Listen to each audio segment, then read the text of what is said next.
Hello everyone, Professor Luck here. So I wanted to make a video talking about sanctions, some of the new sanctions that are slowly working their way through Congress, or at least they're seemingly stalled in Congress. So there is a new bill in Congress with some bipartisan support to put pretty hard sanctions, probably the hardest sanctions on Russia since the start of the full-scale invasion. These sanctions have been they've been stalled, and we'll talk about why they've seemingly stalled out. But first, let's just make sure we're all on the same page with sanctions. So what are economic sanctions and why would we use them? States usually use sanctions as a way to change the behavior of other governments, individuals, maybe organizations, but for our purpose, definitely on other government or other governments. So when we think about sanctions, the U.S. has put sanctions on Russia. Our allies, our Western allies, have put sanctions on Russia as a way to try to change the behavior of the Putin regime. Sanctions are pretty widespread around the world. Thousands of sanctions have been put on countries as wide as Syria under Bashar al-Assad. Some of those sanctions have actually recently been somewhat lifted. The Trump administration is trying to have a closer relationship with the new administration in Syria. So some of those sanctions are slowly being rolled back. A ton of sanctions against places like North Korea as a way to try to change behavior.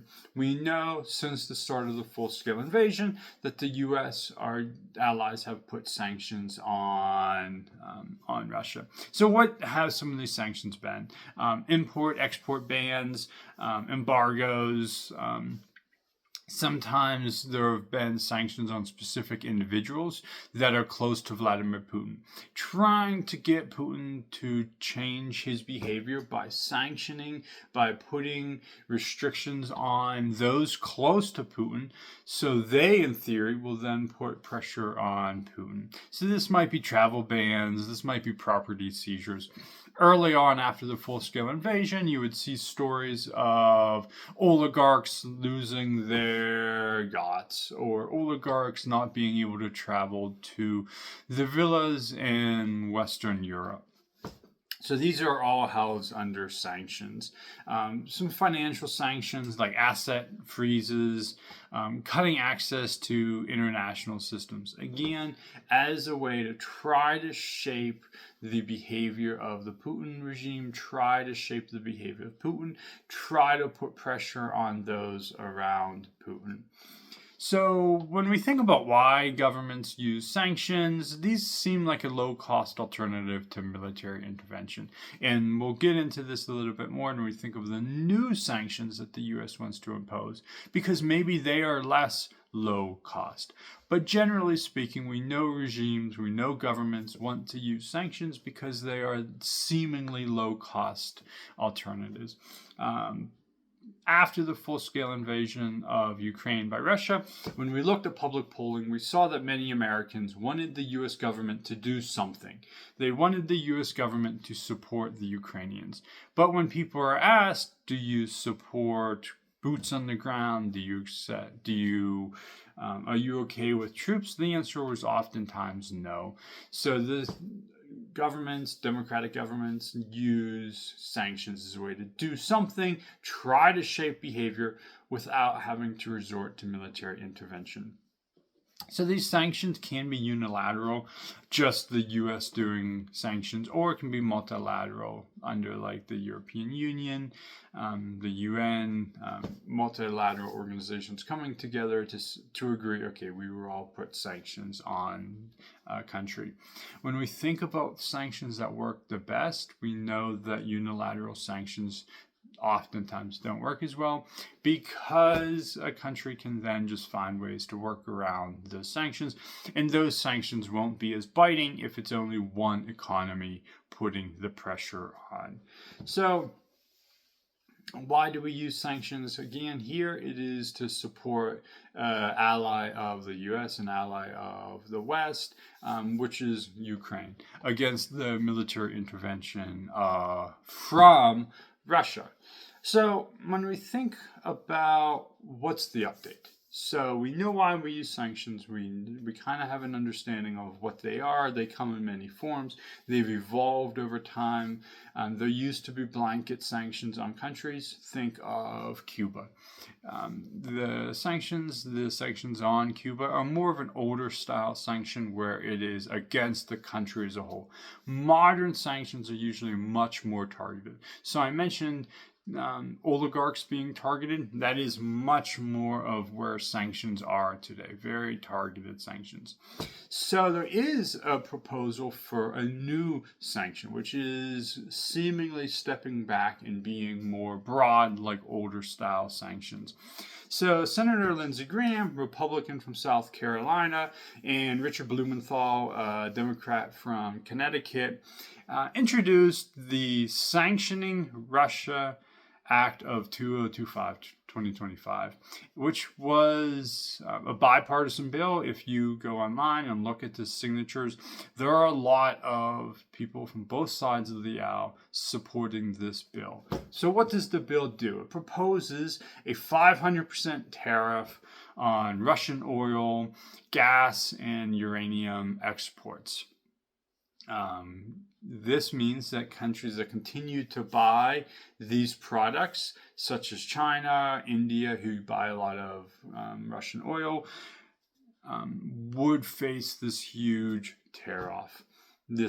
sanction, The measure would dramatically expand the scope of U.S. sanctions, greatly expand the scope of U.S. economic pressure by penalizing third parties that support Putin's war machine.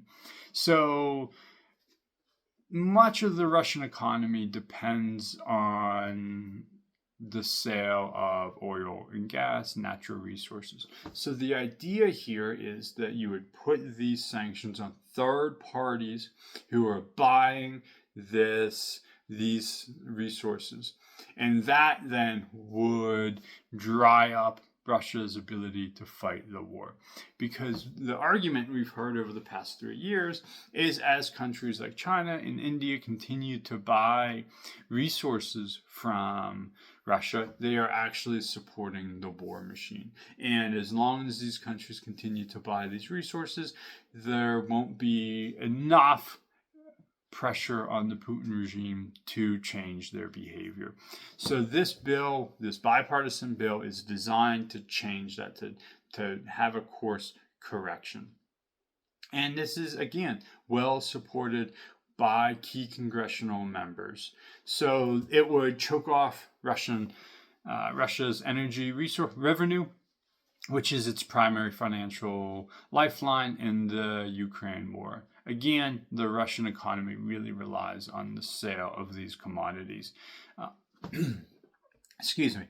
So this would be a change because, again, it's targeting third party members, not just Russia itself.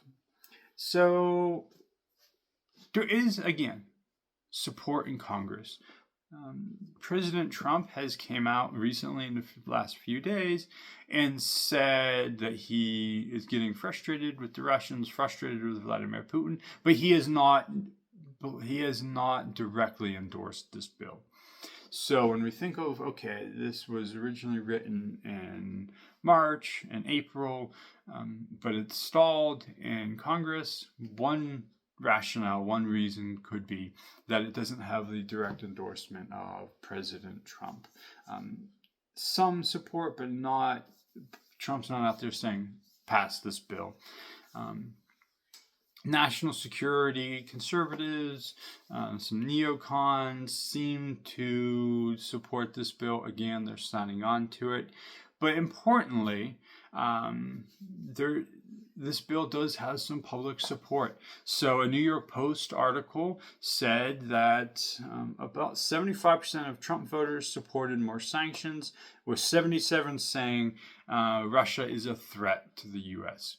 So again, although the bill is stalled in Congress, it does have some support from President Trump. President Trump has said on Monday that he's going to make a big announcement on Russia. We don't know what that is. It's probably not to endorse this bill, but it could be to endorse further sanctions or further penalties on Russia for not seemingly wanting to come to the peace table. But interestingly, we are seeing an increase in support from the general public, including Trump supporters and a lot of people that identify as Democrat, that there needs to be further pressure on Russia.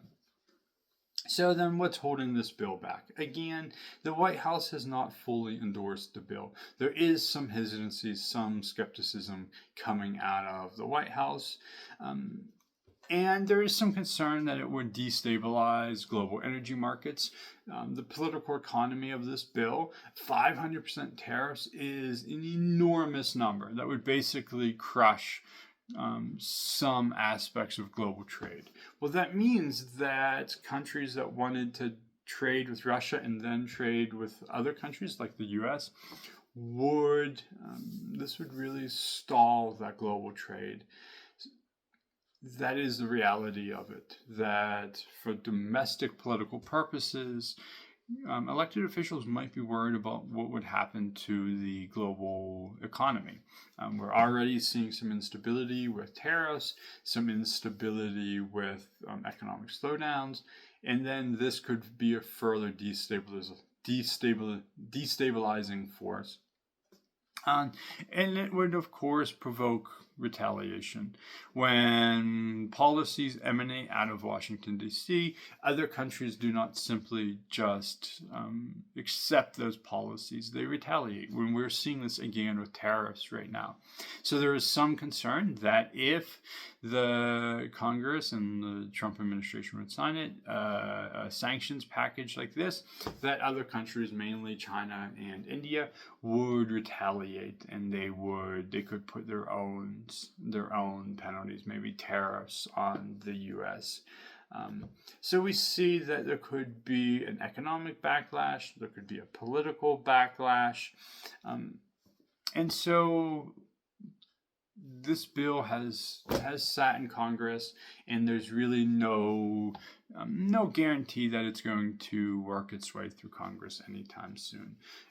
Again, we know why we use sanctions, to try to shape the behavior of a government. So new sanctions on the Putin regime, new sanctions on countries that deal with Putin to support his economy. In a political economy world, we can see why maybe there is some hesitation for the administration and those in Congress. But like I said, the Trump administration said on Monday there's going to be a new announcement regarding Russia. We'll have to wait and see what that is. I don't think that it's going to be related to this bill, but you never know. Okay, thank you for watching and listening to me talk about U.S. sanctions.